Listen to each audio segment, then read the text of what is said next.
All right, Nick, let's talk about the Miami Dolphins. This is a team that just came off a brutally close playoff loss. But I'm being honest with you, Nick, it probably never should have been that close in the first place with Teddy Bridgewater, the backup quarterback, out, with Tua out, having to start Skylar Thompson. This team should not have a chance.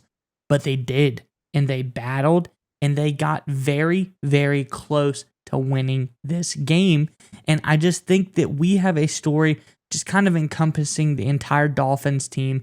And what we're going to talk about today is specifically that unstable factor from last season, the quarterback position. But before we get into that story, Nick, we have a couple things to address. First of all, I would like everybody to stay tuned to the end of today's video to hear a word from the partner of today's video, Mint Mobile.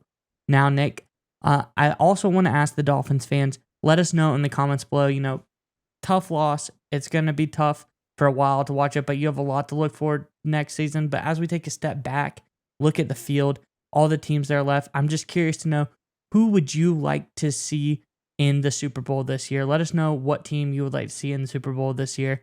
But Nick, now that we have all of that out of the way, what is the story you have on the Dolphins? Yeah, I think it's pretty much a foregone conclusion. I think even Bills fans would admit if Tua had played, if Tua was healthy, Miami wins that football game. And frankly, Miami right now going forward, if Tua is healthy, looks like probably the best team in that division. Look, I know Buffalo's the big dog, but from what we saw in a playoff game, third string quarterback in Buffalo, Miami going toe to toe, real strong chance to win that game. If Tua plays, they definitely win, at least in my opinion, in most people's opinion. It looks like as long as Tua is healthy, Miami is the number one team in that division, or at least a top contender. And it looks like he will be healthy. According to SportsIllustrated.com, Chris Greer mentioned that Tua Tagovailoa is not more susceptible to concussions than any other player. I'm reading from the report here. Speaking to reporters alongside Coach Mike McDaniel in his final press conference of the 2022 season, Greer explained that he was told the positive news by doctors that the quarterback was diagnosed with concussions on two separate occasions this year. Minus this is, of course, after a lot of people were worried after getting two really bad concussions. Was Tua career going to be affected? Was he even going to be able to come back from these head injuries? It looks like, according to Chris Greer, that he is. And before people say, you have the Twitter people, well, of course he's going to say that. Remember, the NFL had to pay billions of dollars in settlement for concussions and things like that. Greer is not going out publicly saying this without having an army of doctors all giving the thumbs up, because there's so many liability issues aside. So I don't think this is an issue of playing with Tua's health. I think he actually is healthy in the head. And I think he's going to be there, good going forward for the Dolphins, because they absolutely need him. So it's a good sign for Miami. But Miles, go ahead. Give me your thoughts. I mean, with Tua in Miami, this team looks like one of the top contenders in next year, don't you think? Yeah, no, Nick, this team was so hot starting out the season. It was the team to beat. And really, the only reason the team kind of started to start this slide was because of the first concussion with Tua. And, I just think that is the reason. The health of Tua is how this team lives or dies. Of a healthy Tua, this team is one of the biggest contenders in the AFC.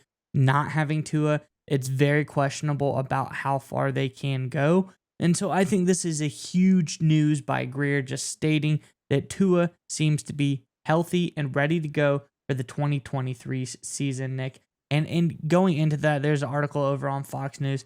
Just Greer just saying something like this is also reassuring to me. He said, I don't think he's any more prone to concussions than anything else. From everything we've been told, this is not a concern going forward. So he just said basically this was a fluke thing going forward. It's not like we have to worry about Tua getting more concussions next year, although that's entirely possible, but it's not like a concern that should be on the back of people's minds. And the next battle they have with Tua going forward, Nick, and I think it's a pretty easy thing to go over, is the possibility of his fifth-year option and possible extension. They have until March 1st of this year to activate that fifth-year option, but I think it's pretty much a no-brainer at this point that they're going to go ahead and pick up Tua's fifth-year option. What do you think, Nick, about the fifth-year option? Tua staying here. Don't you say it, I say it, they're a threat going forward with Tua. What do you think what is something this team can look forward to next year? Where do they need to improve, and how can Tua help them do that? It's just being healthy. That's really all it is. This team battled injuries all season long. Armstead, their left tackle, Pro Bowl veteran left tackle, they brought in a lot of money for. He missed some time. Byron Jones, a really solid corner, he missed a lot of time. It's just injuries. And of course, when you have injuries at quarterback, it's really, really challenging. But when you go back and look at the season, Miles, if you look at who led the NFL in passer rating, Tua. Who led the NFL in yards per attempt? Tua. Who led the NFL in adjusted yards per attempt and net yards per attempt, in touchdown percentage? Tua, right? It's just an unbelievable year for Miami with Tua behind center, and obviously a completely different story when he was out of the game. So just getting him back and getting him healthy is big. And you made a great point about the fifth-year option. I think it's a no-brainer. They're going to pick him up. Chris Greer doesn't come out and say that Tua's fine. He's going to be a starter without an inclination that he's going to pick up that option. But I think it's going to get very interesting in terms of contract negotiations over the next 6 months, because you've got the Joe Burrows of the world, Justin Herbert, I believe. Lamar Jackson, of course, is kind of looming. There's going to be a lot of young guys getting big deals, and a lot of people kind of playing, waiting to see the first shoe to drop to see all the money gets thrown out there. And I think Tua, rightly so, deserves a good chunk of it. Playoff season is here. We all know the only thing that matters this time of year is being clutch. And nothing is more clutch than having a wireless carrier built on the nation's largest 5G network. I'm talking about Mint Mobile, who we're partnering with for today's video. That's right, Nick. Mint Mobile offers premium wireless for as low as $15 a month, and you don't have to sacrifice any coverage, speed, or data. Mint Mobile offers unlimited nationwide talk and text, plus lightning fast 5G and free mobile hotspot.